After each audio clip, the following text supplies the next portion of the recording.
Oi, muito prazer. Eu sou Guelcia Crusco. Gente, no relato de hoje eu trago para vocês mais um acontecimento sobrenatural que envolve uma casa que era mal assombrada e essa casa era no sítio do meu avô. E eu vou contar para vocês agora tudo em detalhes o que aconteceu nesta casa, né? Que foi até um padre para benzer, para ver se a coisa ali desse uma parada e chegou no fim, não resolveu muita coisa.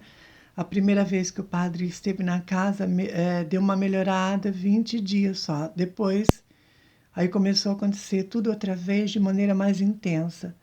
E na segunda vez o padre, então, ele não conseguiu entrar dentro dessa casa para benzer.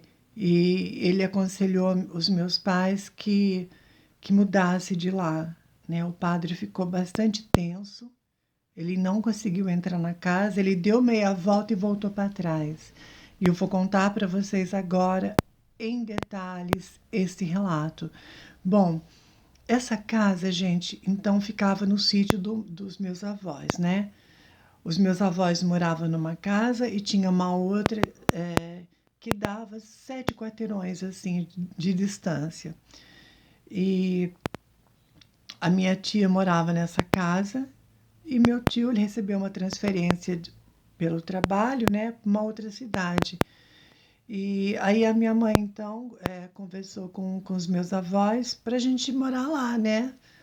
Porque os meus avós iriam ficar sozinhos, né? Uma vez que a minha tia fosse sair dessa casa, eles iam ficar sem nenhum vizinho ali, porque era tudo longe, tudo um vizinho do outro, gente, era muito longe, né? Coisa de antigamente, assim, não tinha vizinho perto. Então, a minha mãe achou por bem a gente ir para lá para ficar perto dos meus avós. E aí conversou tudo com os meus avós, deu certo, né? Só, gente, que a minha tia chamou minha mãe e colocou a minha mãe a par de tudo que acontecia nessa casa, né? Ela falou para minha mãe que a casa era mal assombrada, que quebrava as coisas, caía as coisas, talheres amanheciam tortos, né? A minha tia, ela chegou a falar que ela ouvia assim muitas vozes na casa. Ela relatou tudo, sabe, gente, para minha mãe ficar ciente do que ela iria encontrar naquela casa, caso a gente fosse morar nessa casa. Bom, a minha mãe mudou então nessa casa, ciente de que era mal assombrada. Os meus avós não sabiam disso. Aí nós, né, entramos na casa, tudo, né, ficamos. Gente, uma semana foi bem, na outra aí já começou. Barulho de passos na casa, quebrava copo, pratos, talheres amanheciam tortos em cima da pia. Vozes, eu ouvia barulho de corrente arrastando pela casa. A casa tinha 3 quartos, uma sala e uma cozinha. Então, assim, essa corrente arrastava nos cômodos da casa. Eu cheguei a ouvir choros, a minha mãe chegou a ouvir vozes, a minha mãe também ouvia barulho das correntes. Gente, o negócio ficou tão perturbador, mas tão perturbado o ambiente, a casa, que minha mãe achou por bem, né, falar com os meus avós o que estava acontecendo. A minha mãe expôs essa situação, falou para os meus avós então aconselhou a minha mãe a pedir para um padre ir lá e benzer essa casa, né? O padre foi, benzeu a primeira vez e não falou nada. Ele benzeu, né? As coisas caminharam bem uma semana só, depois começou tudo outra vez, né?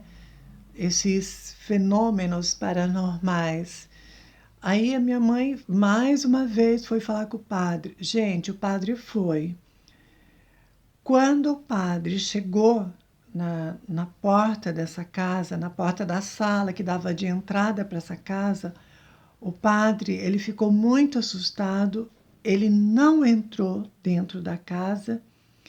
Ele pediu para os meus pais, então, a mudarem de casa. Ele aconselhou os meus pais a saírem de lá porque lá não tinha uma coisa boa que era para os meus pais, então procurar uma outra casa para morar e que ele não ia benzer aquela casa.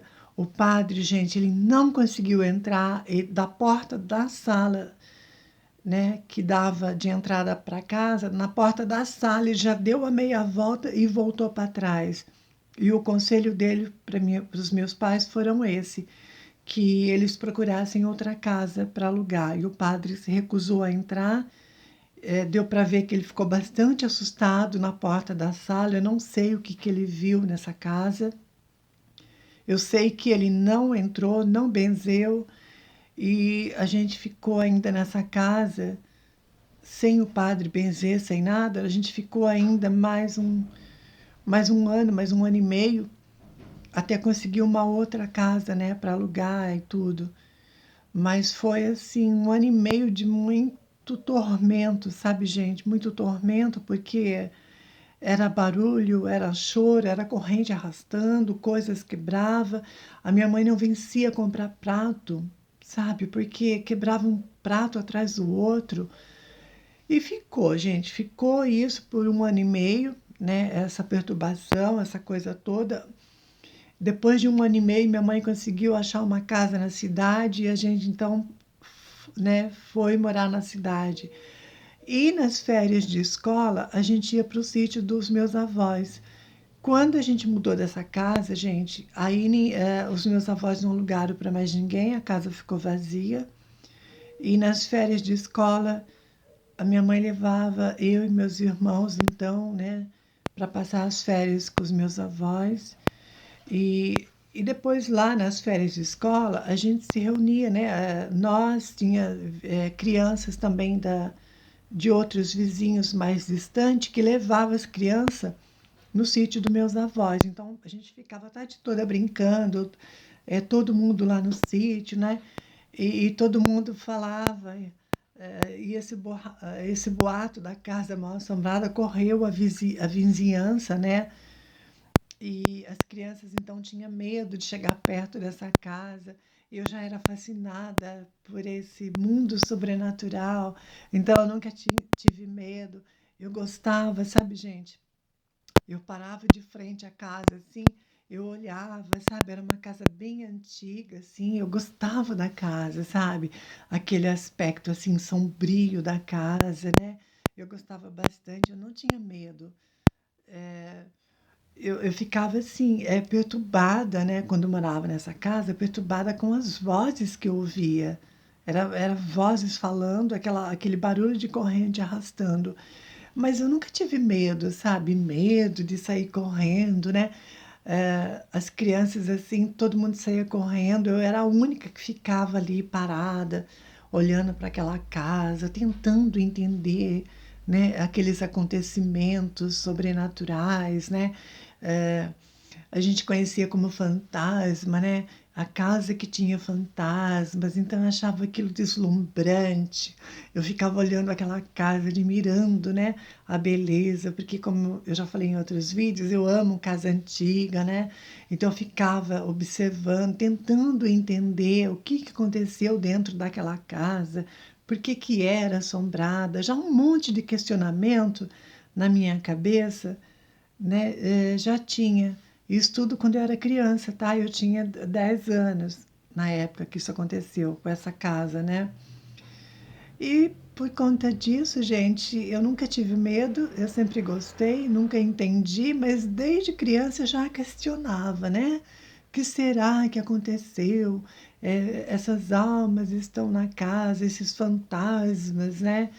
E eu achava bastante interessante isso, né? Esses acontecimentos paranormais, né? Mas eu nunca tinha resposta de nada. A minha família não entendia absolutamente nada do sobrenatural, de espiritismo também. E, né, e foi, né? Então, nas férias de escola a gente ia para lá, todo mundo tinha medo dessa casa, eu era a única que não. Eu apreciava a beleza dessa casa, eu me encantava com tudo nesta casa. E essa casa permaneceu fechada, né? Por muitos e muitos e muitos anos. E, e eu sempre lembrava das palavras do padre, né? Que ele não ia benzer a casa, que era para os meus pais procurarem uma outra casa para alugar. E eu fiquei, gente, depois que o padre falou que não ia benzer e voltou para trás, eu fiquei intrigada com isso. Eu fiquei imaginando, eu falei, o que será que o padre viu na casa que ele não quis benzer, que ele se recusou a entrar até dentro da casa, né? Por que será? O que será que ele viu ali de tão assustador que ele não quis entrar nem para benzer mais? Então, eu fiquei questionando isso durante muito tempo. E depois que a minha família saiu dessa casa, meus avós não, né, não ligou para ninguém, e essa casa ficou fechada por muitos e muitos e muitos anos. E é um fato assim que marcou para mim, né, por esse lado do sobrenatural. Como eu falei para vocês, eu nunca tive medo, não tenho medo. E eu já era fascinada desde criança, né, por isso tudo. E esse relato, gente, acaba assim dessa forma, né? Que a minha família então teve que sair dessa casa, teve que ir embora, mudar, porque o padre benzeu uma vez só, na segunda vez o padre deu a meia volta, voltou para trás, aconselhou então minha família que alugasse uma outra casa e saísse daquela casa, que tinha uma coisa muito feia lá dentro. Essas foram as palavras do padre.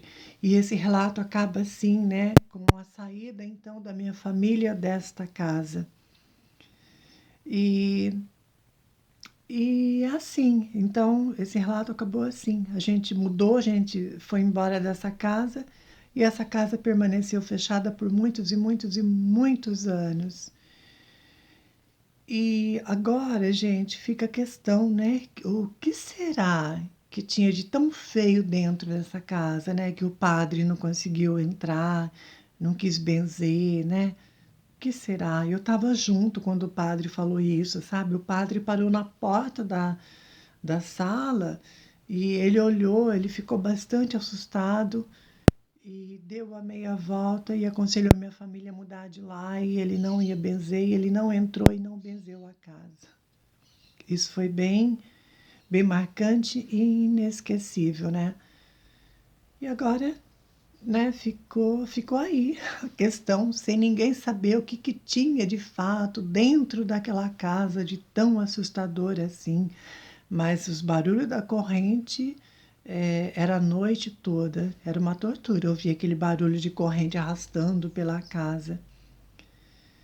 E o relato chega ao fim, então, dessa maneira que eu acabei de narrar para vocês.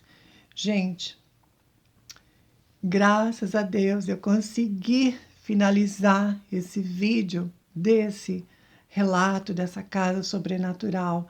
Acredite vocês acreditam que eu tô tentando, eu tentei gravar esse vídeo já 10 vezes, 10 vezes eu estou tentando gravar esse vídeo e não consigo, toda hora uma coisa dá errada, sabe? O celular para de gravar, é, dá erro, sabe? O som não sai, o microfone também, né, não capta a voz. Aconteceu, gente, assim, muitas interferências durante esta gravação deste vídeo. Essa é a 11ª vez que eu tento gravar esse vídeo e graças a Deus agora saiu. Então é isso, gente. Um beijo para vocês e até o próximo.